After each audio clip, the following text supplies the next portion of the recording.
Hello, everybody, our Drunkduckers, our people who listen to the Quackcast. Thank you very much for listening to the Quackcast. I'm Ozonation, with me as Hearts and Banes, and we're on the Quackcast. Hello. Hello. Hello. Here's the theme music.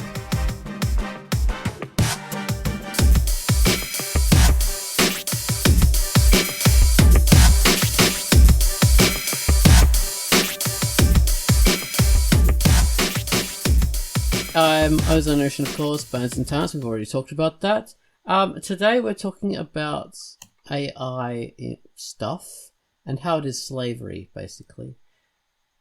And how it's not the boon that people think it is. And things are going to change, and this industry isn't quite what people imagine it to be. There are other sides to it that people just have willfully blinded themselves to, and how very much annoyed I am at people who should know better, who are blinding themselves to that side of things. But before we get into that, we have to bring up the featured comic. And this week, the featured comic, I featured a comic, so you're going to hear me talk about one. And the comic I featured was Adventures of Senna. So, listen to me talk about the Adventures of Senna. Hello, I'm Ozone Ocean. My feature for the week was The Adventures of Senna. Senna dreams of the legends of old, the fantastic tales of the past with the four mighty kingdoms and heroes with the power of bending fire, earth, water, and air, and of course the stories of the fabled avatars. His current world is a very different place from the one he reads about. Adventures of Senna is set in the world of Avatar, The Last Airbender. Normally we don't feature fan works, but this is a grey area because it's a fan fiction comic of a cartoon, so the original work is in a different format. This is also a very worthy piece of work that has had a lot of effort and creativity put into it to a professional level. The art is finely honed, detailed, and beautiful. The story is dense and cleverly thought out. Clearly a work of love by the creator of this work, which is Ednes, and it's rated E for everyone. I really think you should give it a look, especially if you're a fan of the original cartoon, and you may be able to get a bit out of it. It's not related to the later work, I think, Legend of Korra, which was, I think, sort of a bit of a sequel to this, and in quite a different mode, not really spiritually very connected to the original Avatar Last Airbender. Anyway, definitely worthy of a feature just because of the absolute work of love that this is, and just work to such a high standard, an incredibly high standard. It would be a shame not to feature this, or not to be able to feature it, because of the absolute apex of comic making ability that has gone into it. So anyway, I hope you enjoy Adventures of Senna by Ednes, and it's rated E for everyone. Read it. That was The Adventures of Senna. This is an interesting little comic.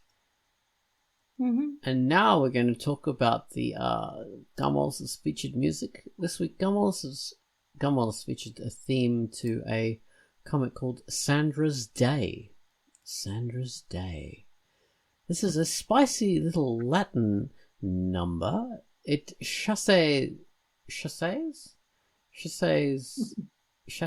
What is that word? Sachets in with some fancy footwork, does a clever spin, grabs a willing partner and twirls them around the dance floor before finishing up with a hard stomping finale, a crash, and a grand exit. So take it away, Gumwallis, with your theme to Sandra's Day.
That was Sandra's Day, a little tune, a little spicy number by Gummerless, and there's a comic, of course, that is done by Lionclaw, and it's rated M for mature, M for married, M for magical, masterful, mysterious.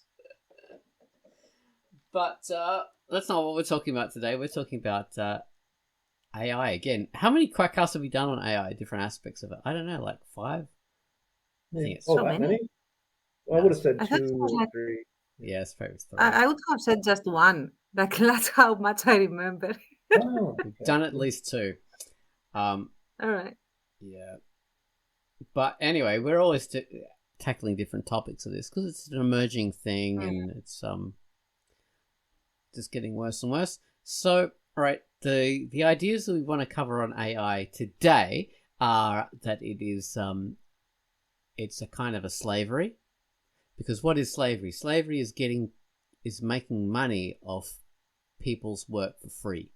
So, I mean, slavery has always been around in human societies since before recorded time, but the instance that we mainly remember is from the African people who were stolen from Africa and imported to America during the 19th century, or 18th, maybe even earlier than that, like maybe like 17th, 18th century, but it was mainly in the late 18th century and into the early 19th century when slavery was when we most know about it in the United States, don't we? When we kind of think about classical slavery era. Yeah. Oh, so slavery still exists, like officially classical slavery still exists today. Oh, of course it does. In certain countries. So. Of course, but that's the classic kind of a thing that's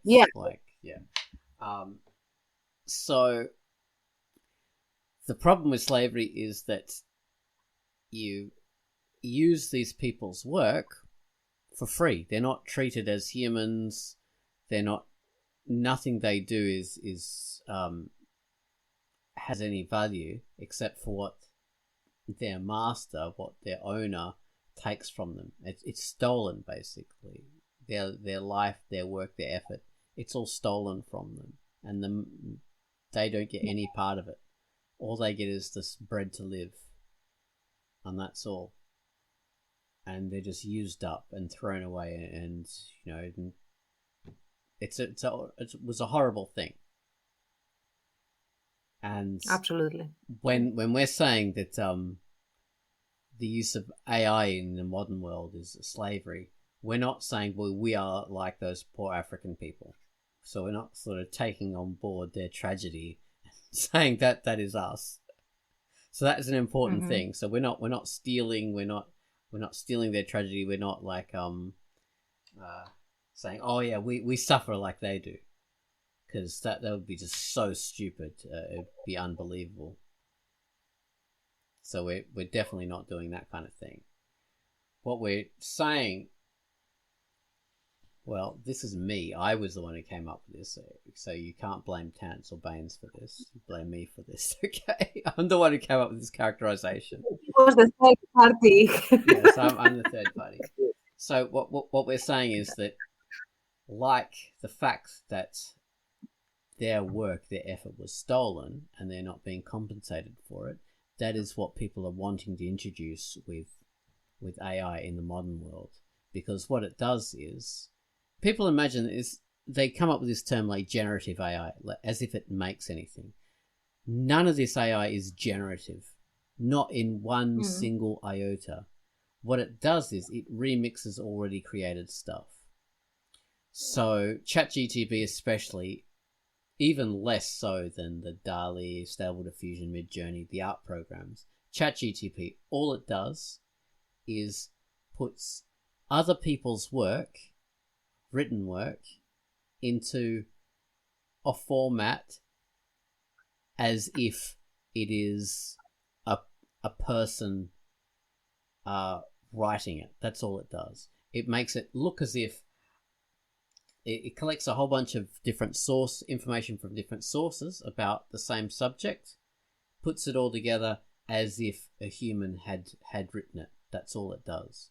But that information is uncredited. It's stolen from those sources, from whatever sources, and it basically it's using other people's work for free. Yeah. And you can do that with the short stories and novels and stuff like that. So there have been consistent efforts to use ChatGPT to write scripts or to write books resembling a style, or looking like a certain, not looking like, I mean sounding like a certain author or a certain style of writing, and so on and so forth. Like the biggest joke of last year was the lawyer that used ChatGPT to write his court documents that he had to file, like the lawsuit, and of course he didn't even check it. He just created it and filed it, and most, if not all, of the casework that was quoted, like past decisions and rulings, were just completely made up. Like they did not exist, because ChatGPT is not, it doesn't have intelligence, and it doesn't have research skills or anything like that. It just lifts the style and then drops it, like just lifts the style of a work, like the formatting and the most common phrasing. So you get the average phrasing and the average length and the average everything of it. So you do not get substance, you do not get content. And but still people are trying. Like, I will create my amazing book and make bank with ChatGPT. I don't know many. I know of one person who did an AI novel, and she published it independently on Amazon and sort of said, "This is just an experiment." Like she just did very light editing, and it was kind of just an experiment to see how AI could write a novel. And she was like, "So I didn't read it, but it was interesting, and I was okay with it on that level. Just trying Yeah. it." I don't know. And have you used it for just for research tasks? No, Or I do for not trust it. interest yeah. Like, it could tell me that it is sunny outside, and I would still need to check. Oh, for sure. Yeah. No, I wouldn't use it at all, just because of ethical reasons. Yeah, even Right. assuming, like, there are so many problems with it, and personally, like that experimental novel, I would be against it. I like I also said, I would completely find it unethical, and as an author, Yeah. it is pretty much like seeing all the work, all the, like the artwork, the visual work done by AI, and just in writing, it's the same thing, and it feels really like an abuse of art. Yeah. Um, it feels dirty, honestly. Yeah, I guess it kind of does. Yeah. Yeah. You guys have me rethinking this. Not that I was excited about the idea anyway, but yeah. Yeah, yeah. And the thing is that the whole thing about slavery, what does it mean? That you lift, like you basically poach all the work that is online for no compensation, without getting any kind of permission, without anything. So you are basically taking people's work for nothing, making profit from it, Yeah. and then on the second level, you also still would be income from some of these people, because then you are taking away clientele. People that would commission work do not commission it anymore because they have this stolen, like, hybrid art. Hmm.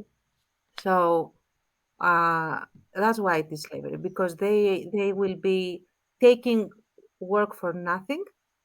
They will give no compensation, and then also kick people out of the industry like that. So Right. Well, yeah.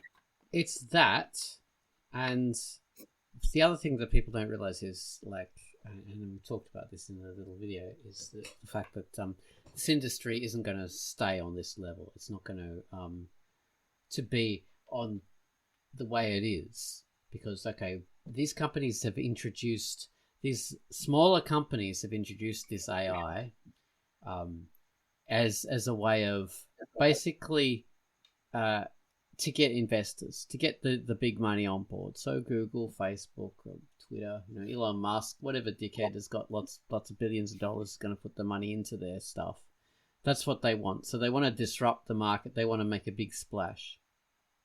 Mm-hmm. So the easiest way to do that is to get publicity, and the best way to get publicity is to offer their services for free. So ChatGPT is like open for anybody to use. Stable Diffusion, Midjourney, DALL-E, anybody can use it to do their crap. And these morons, these effing idiots are thinking, oh my god, this has changed the industry forever. Like, we'll no longer need artists anymore, because we can do this stuff this way. This is how it's going to be forever. These people are saying the quiet part out loud because that's how nuanced they are. they're just so freaking dumb. They don't realize that it's only being offered for free until these people get their money, until they get their investors, until these industries take off. And as soon as they do, then if you want to use DALL-E, you want to use whatever other program that has been created with stolen artwork, stolen source content, you're going to have to pay for that. That's just how it's going to be. Mm-hmm. It's going to be yeah, you're going to be charged for it. Exactly. And like I'm saying, and that could be part of the whole timing thing, like waiting for this period of getting the investors or whatever it is that they're doing, like disrupting the industry enough, or getting artists to lower their prices even more, because that is also like a game. Like, okay, you want, Right. we are going to do you the favor of not stealing your art if you give us your art for cheap or cheaper. So there's also that, scaring people into doing things they wouldn't normally do, which is one of the biggest levers in social engineering, like behavioral engineering on a massive level. So there's that. But on the other hand, you have legislation coming in. You have legislation coming in that will regulate everything. So they, like, you might find yourself with stolen goods or something like that. Very possible, yes, because of copyright. You cannot copyright stuff with AI art in it yet. So that means that all these advertising companies that are wanting to sneakily use it, these people who make covers for books or whatever, like, say if you want to pay someone to do a cover for a book, and they just go, oh, I'm just going to use DALL-E to do this. Do it in 5 minutes. Well, you can run into copyright trouble. Yeah. Oh, you will run into copyright trouble after a while. And it, or eventually AI, generative, as it's called, AI, might end up being super expensive to use, because if, for example, the regulation of whoever has art that is scanned gets some kind of royalty from each time this data set is used, someone's going to have to pay for this. if that is a regulation that happens. Mm. Or like, okay, we're gonna have like a list of all the artists that had their work scanned, um, and then every time the engine is used, they get like, I don't know, quarter of a cent or whatever. So that, who's gonna pay for that? The clever AI bro who is gonna use it. Mm. He's gonna pay for that. Well, let's also talk about the slavery aspect Hmm. of it too. Damn it, I've just completely lost it in my head. I had this big idea about it, and I was just going to talk about the slavery aspect.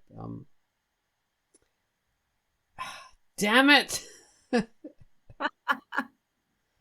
It's a third party. Look, I wanted to do it, but it's been stolen out of my head. I relied on a third party, and yeah. No. We have to let people in on the running joke though, because that comes from the video cast. Oh, yes. We'll talk about that. Now I remember the slavery aspect. Okay, so this is a very real issue. These massive companies are basically wanting to use this as a form of slavery over people as much as they can, and this has come to light with the whole recent the strikes that the actors did, because rather than hire people to be extras and background actors, they were just having them in for a day's worth of filming these people in all different poses, and then using that to generate an AI model so they could use these people in perpetuity, always. These AI models they made of these people for a day's work, and then they'd never have to hire extras again. And that's what's going to happen with these multi-billion-dollar companies. Yeah.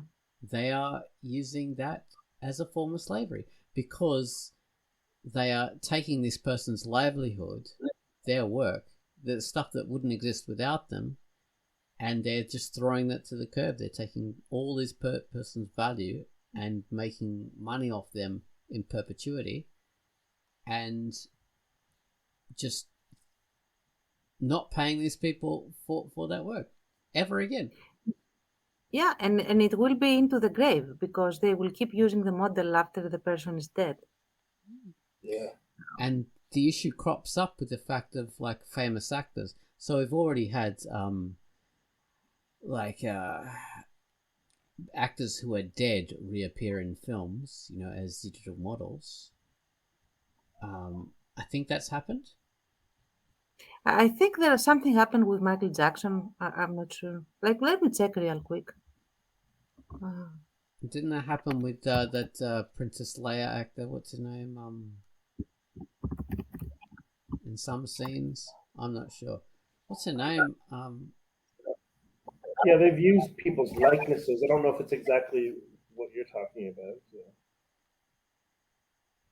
But the thing is, if going forward, Yeah, they there could we go. basically. Go Mhm. on, Tan. Sorry. Yeah, Michael Jackson performed in 2014. They have the performed in quotes at the Billboard Music Awards in holographic form. And I think then, so, go. I think what really happened there was that was just a recording of the actual guy, so it wasn't like I an don't know. AI generated.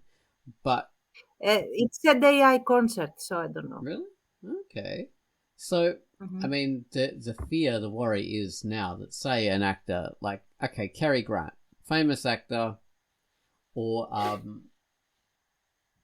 say Cary Grant, famous actor, iconic in every single way, or Audrey Hepburn. You could do an AI model of one of these people, training it on the films they've been in.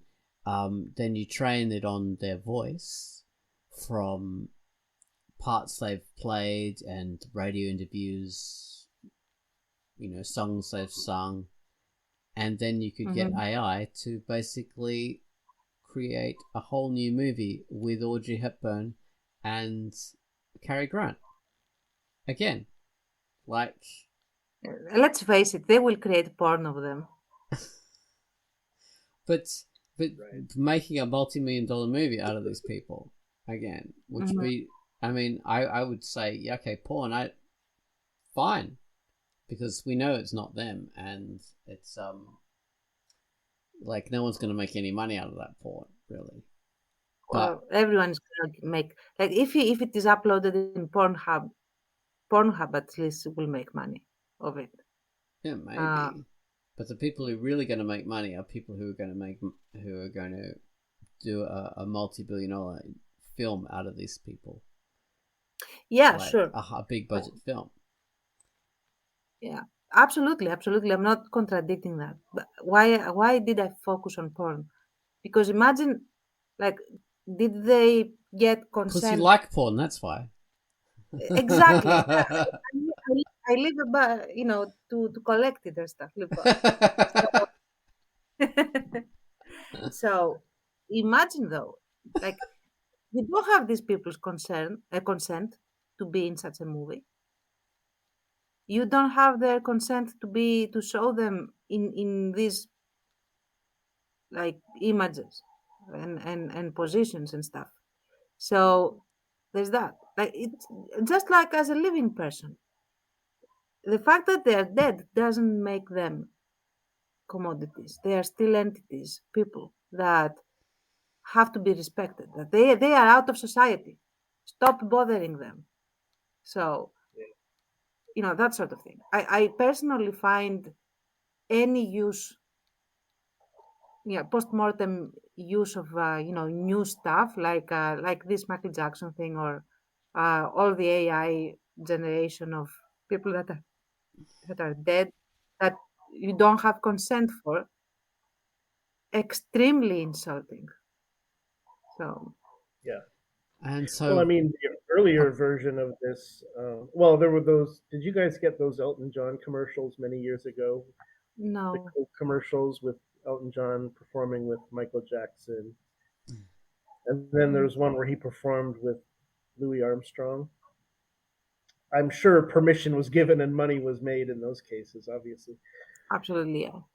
But and then there was the Back to the Future 2 thing where they used footage of Crispin Glover playing the dad from the first movie because they did not hire him for the second movie, but they wanted to revisit the first movie with the time travel. So they used another actor to play him in some scenes, but they also used some footage of him.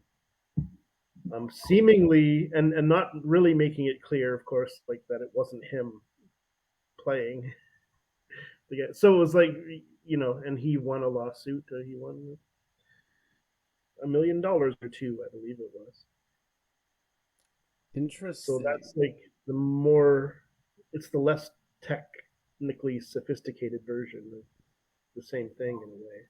It's it's the same concept. It's not really. It's related in some ways, but it's not really the same thing because you are paying a real actor to imitate him, at least from the back or from the side or whatever. And the footage you're using is footage you've actually paid him to be in, and that just comes down to your contract. Like, that's what I was gonna say. Since they could sue, does the they contract used it allow as him, to work in there, or are they allowed to reuse that, or do they have to pay him again for that? And probably they had to pay him again, and they just used it without paying for him. That is the case, yeah. And after that, apparently things changed where they did have to pay people for reusing their work or something. I don't know the details.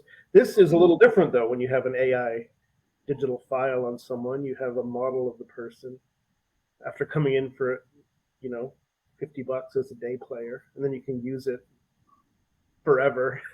It's kind of related, but it's obviously different as well. Yeah, and you have in that they would argue that, okay, so they came in, they got paid for this work, so you do have consent. They know that this will be used. But is it really? You have people that need the money. Yeah. And I mean, it's the same with farming. I apologize, Oz. no, okay. It's the same with farming all the art, making it harder for artists to make a living. You'll have less good artists. People won't be able to do it for a living because you'll have nothing but knockoffs. And then your pool of original material shrinks, it just diminishes everything over time, right? Well, that is a possible situation if it just keeps going. If we maintain the current situation where there's free access to these generation programs, or at least low cost access. So we'll see how that goes, or whether it comes into the situation where people have to, pay to use these kind of things a bit down the road. Yeah, Terrence mentioned the legislation coming into play. It'll get there. It'll catch up, but yeah, we'll have to see. But the issue of like the slavery aspect still remains, because even if companies have to pay to use that stuff, it's still trained on all our creativity illegally, unethically, immorally. It's still trained on our work, and people will be making money out of that.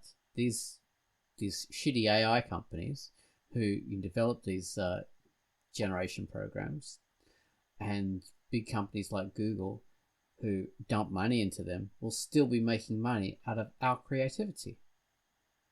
So that's just not going to change, whether people are charging for it or not. So that's why it's slavery, because they've stolen that initial stuff for their training models. So that's a subject that's a subject that will have to be like continually reinforced, and the other subject that has to be continually reinforced is that it's the use of Stable Diffusion, the use of DALL-E, the use of Midjourney is not a victimless thing. Yeah. And you're a dick if you use those things. I'm going to say that now. Anybody who uses these, and ChatGTP as well, you're a dick if you use them for lazy stuff, for creating stories, for doing reports, for anything. You're a dick. Go on. Yeah.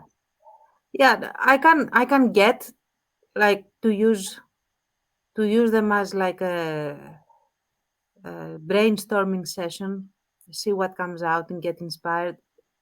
But I can't. Yeah, Even that. I would, because you wouldn't be using it, you wouldn't be using these images. You would get like this inspiration and then, discard this and start from scratch, do your own stuff. I'm against even that. No, I understand. But there is also another thing, and that's like the vice of effing tech bros, really, because AI is a super useful technology, and it could be used even in art, but not in this way.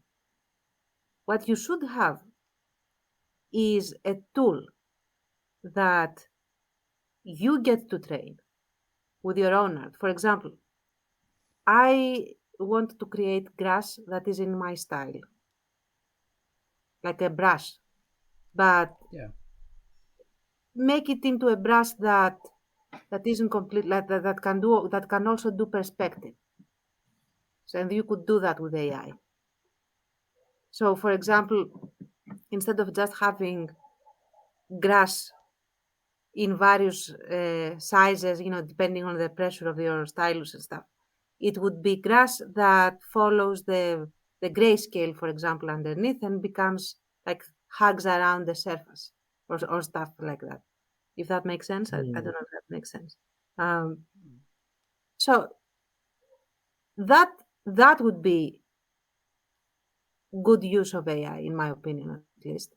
because it wouldn't be stealing from anyone. It would be for your use to make your life easier in creating art a little faster, but it would still be your art and it would still be something that you have to work with to create your art. Again, if that makes sense. So I could accept and welcome that sort of art, AI, because you Do would be your able, own training model of your own yeah. stuff. Yeah. So it could be like and you could do that, like it could be a free, for example, freeware that you download and then you enter your stuff in it and you create your brushes and stuff, and it cannot create images. It can only create tools for you to touch up or edit or whatever your photo, not photo, your art piece, or it could be a smoother for liner or stuff like that, that keeps very strictly in your range of toolbox that you have. Makes sense I to would me. accept this. Can you imagine a lazy author who Hmm. did, like, I don't know, a series, like they've done 4 books or whatever, Mhm. and going, okay, I can't be bothered doing the 5th book. I'm just going to train the AI on my writing style and just say, okay, do the 5th book, but make it Barry Hotter and the Goblet of Tires. I don't know, just an example. You know what though? Assuming that uh, assuming that you could do that, you would still need, if you were an author, you would still need to go over it and edit it. Then the first edits, and I tell you from experience, is basically rewriting the chapters. You don't really. It's you have to get into the weeds of your first draft and shift things around and change. And even I wouldn't recommend it personally, assuming that you could have such a tool to just tell it, you know what, this is my plot, take my plot and my writing style and make 10 chapters of this. Because writing requires a sort of uh, a series of very person specific choices that you make that cannot be translated easily into algorithm. So, for example, you might want a certain type of pacing, or you might want to create alliteration for a specific effect in a paragraph. How are you gonna tell the AI to do that? You can't. You have to get in there and do it. So, especially for authors, it's even harder to use AI and make something that is good, because AI is averages.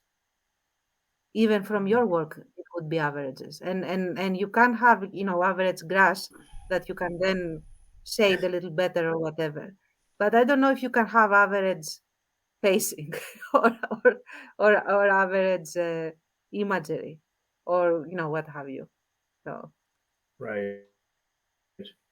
yeah, and you might completely shift gears again for narrative purposes. That how are you gonna tell the AI that? Like, for example, and this is not a spoiler because nobody will remember it when the book does come out.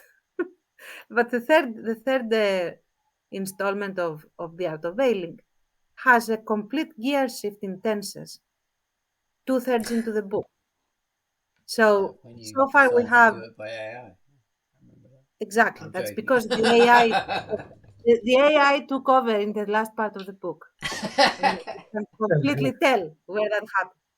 But the idea is, because I wanted to take away the one of the biggest flaws of first person first person limited, um, is that you have this feeling that whoever is telling the story, unless they start with "I am already dead and I'm telling my story," is that they are telling you, since they are telling you their story, you know that they have survived.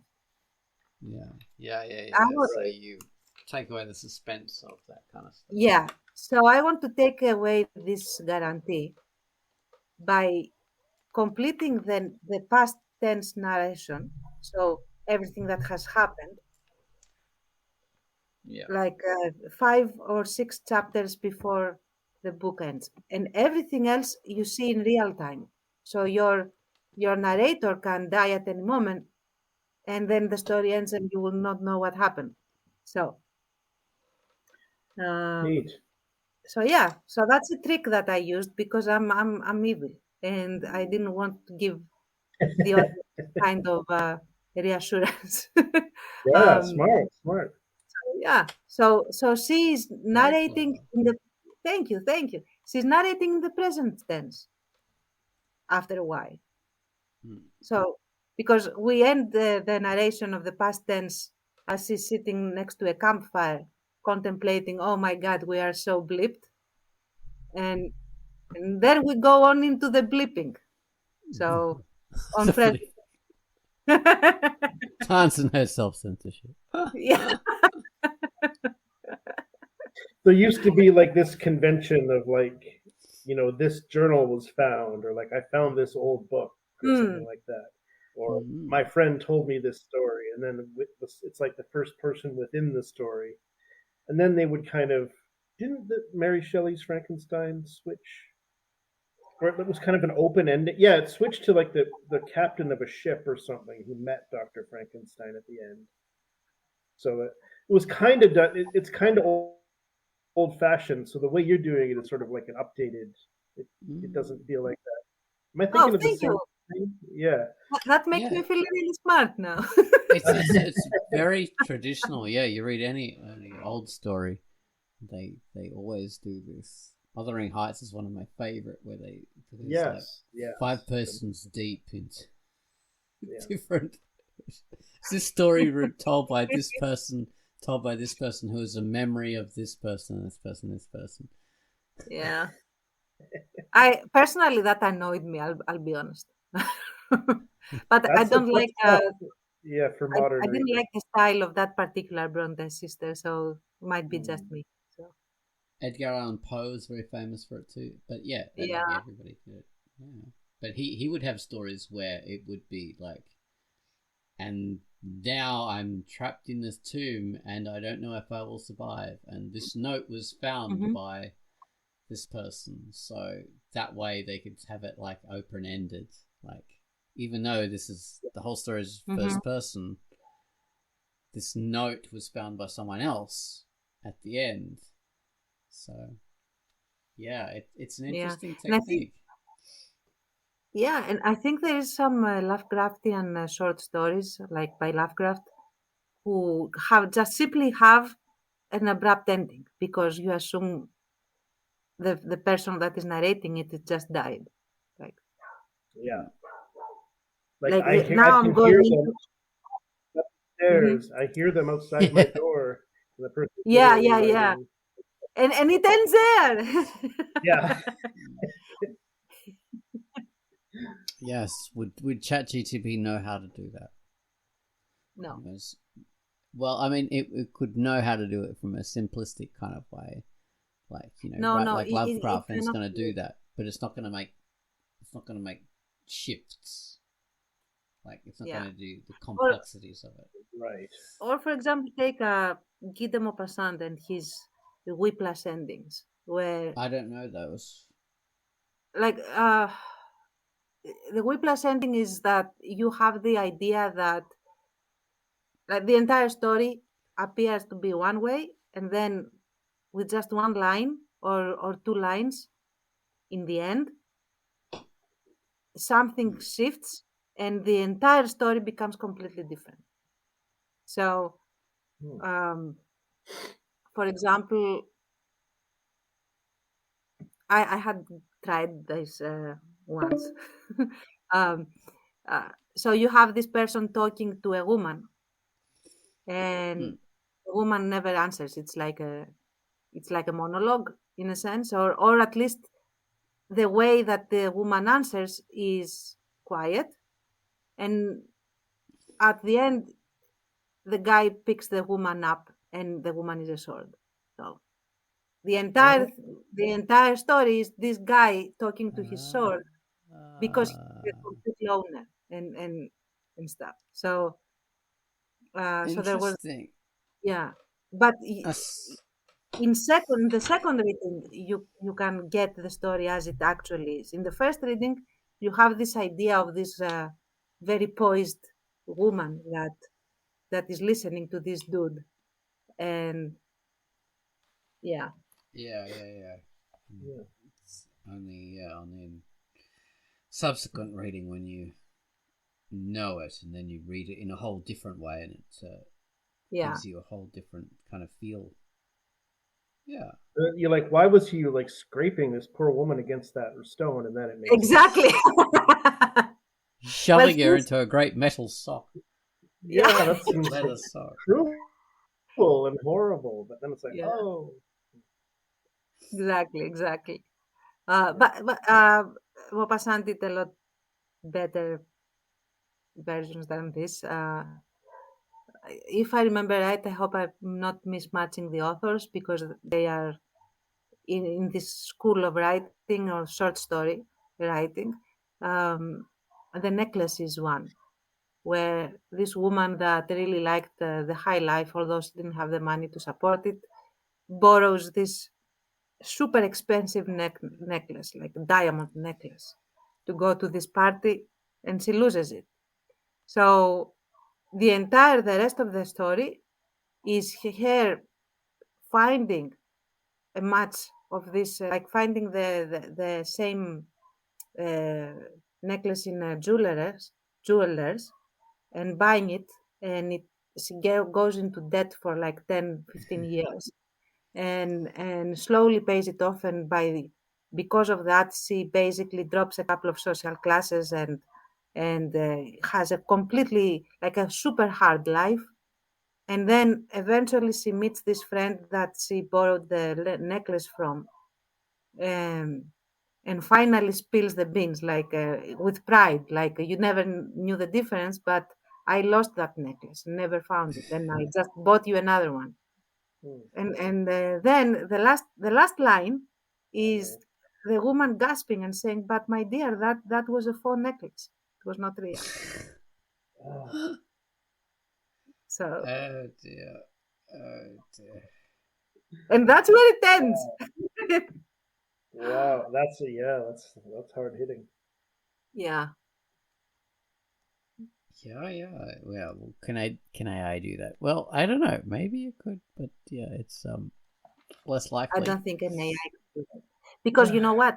You would Yeah. need to have you in order to create such a thing.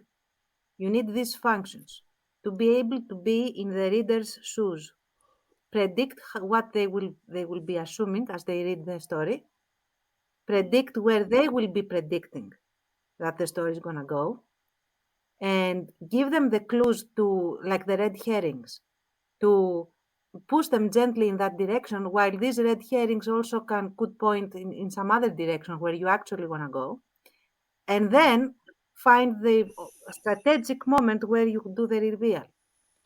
So AI Yeah. cannot do that because it does not think, it doesn't have a brain. Yeah, and So, that's No, this that's is not impossible. created by averages. Like, oh, you think it's mhm, this, and then at the 89% or at the 94th percent moment, it switches to this. It doesn't really work that way because it's so depending on the context of the mhm. story. But say even if I could like, approach it or do some kind of basic version, it's the problem is the fact that they're unethical to use. That's what I think I would like to like finish off with. I think I would like to hammer home that fact that this whole idea of like democratizing art, democratizing creation, giving it to the little person, giving people the ability to do stuff, to come up with complex reasoning or whatever. None of that is true. because these are huge companies just trying to, get their seed capital in, get their investors in, and that's all they care about. So that's what I'm going to keep on hammering home. This is about theft of intellectual property. Absolutely. Right. I agree. And I don't know, because you broke up a little bit, you froze, if you said that, but I'm going to repeat it if you did. Let's assume that you get this Star Trek level AI that can think like a human and do this by picking up all these patterns and stuff. It's still theft. It's still unethical use, assuming that it could do that, which it never will, at least not this tech.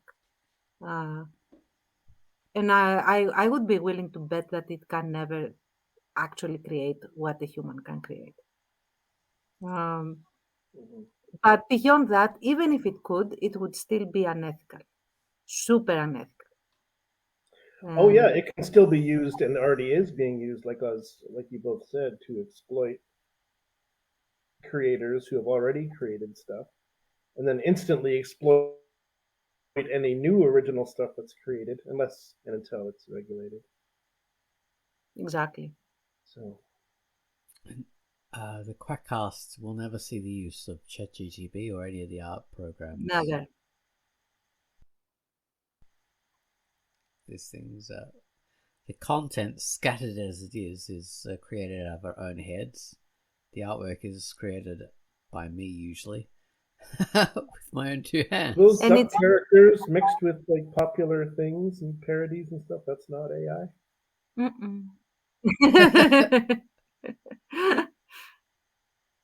Impressive. Exactly. So yeah, that's the point we want to drive home. And even ethical use. So Adobe has in their latest stuff, you can use AI to like transform a cityscape, a day image into a night image, for example. Or you can draw with grass and add grass to a photo. Or you can use it to get rid of people in a photo. And that's ethical because they train their own AI programs off their own content that they paid for or were able to get copyright free, because they have to, because they're in the art making industry and they deal with copyright all the time. So they have had to do that.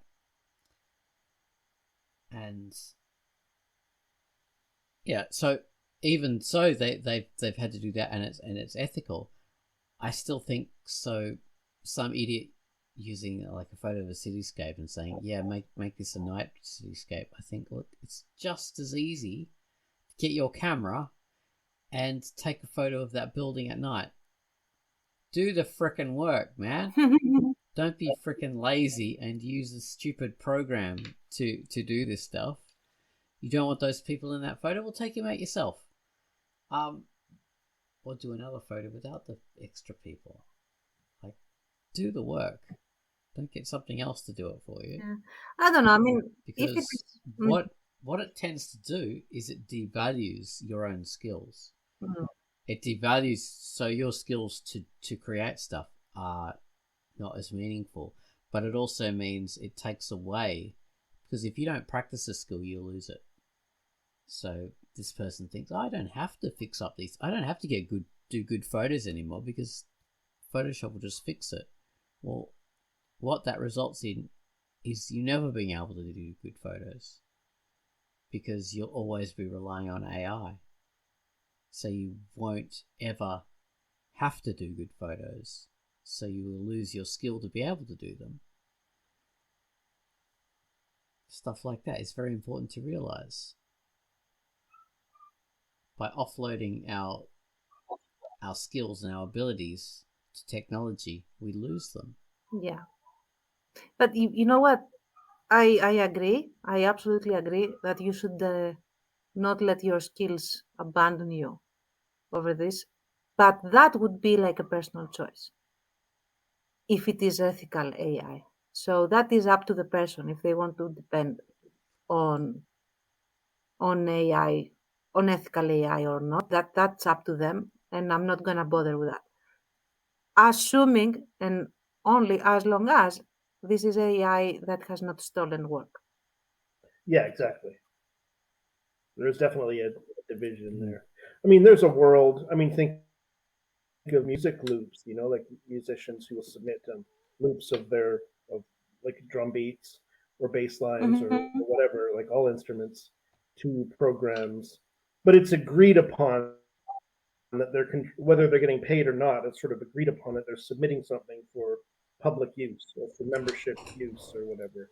That's obviously a different matter, but maybe that's a way to think about the future of AI. If this is an agreement entered into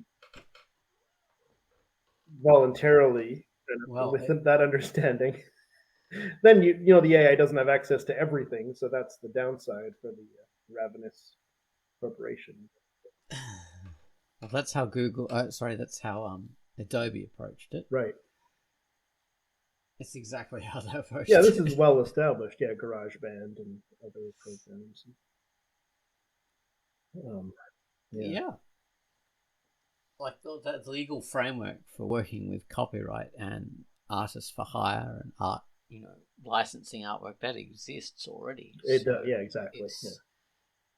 That's what makes it so weird that Stable Diffusion, ChatGTP, and all these other things haven't used that existing framework, which means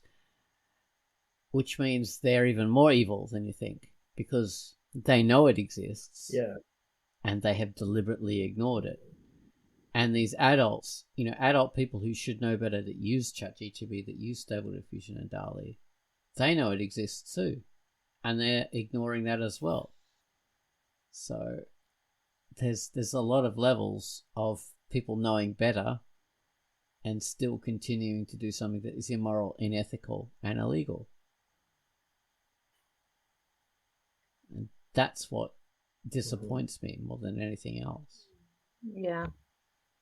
So, machine gun groin kicking for everyone. Start training those toes. Yes. This will be the cult of the Quackcast. Everybody just pours out into the streets, kicking everyone out in their groins. Yeah. So I've got 3 minutes. Tance, I talked over you when you were talking about the whole Wacom thing. So we've got to quickly mention that. Oh yeah. So Wacom did a big oopsie in that they used the AI generated artwork on their packaging back in January or around January, around there. And of course, artists saw and noticed, and they were enraged. And then Wacom had to issue this apology and say, "Oh, it wasn't us. We used a third party to buy these assets." And they assured us that they were not AI generated, and we didn't know. We're so sorry. Blah blah blah. That sort of thing. Incredibly embarrassing, because that is their market is digital creation. They wouldn't exist without artists creating images, and to have AI pushed into that arena anywhere is them invalidating themselves. That's it's just so ridiculous. It's such a failure. It's hard to even quantify how much of a failure it is. Yeah, it's pathetic. I'll just say that it's pathetic. You can't spell fail without AI. What I say. Oh, that's awesome. That's true. Oh my God, that needs to be... Okay, that's the title. Yeah, that's a title. It needs to be on a t-shirt. and you are a genius there. You think a robot could have come up with that quip? No.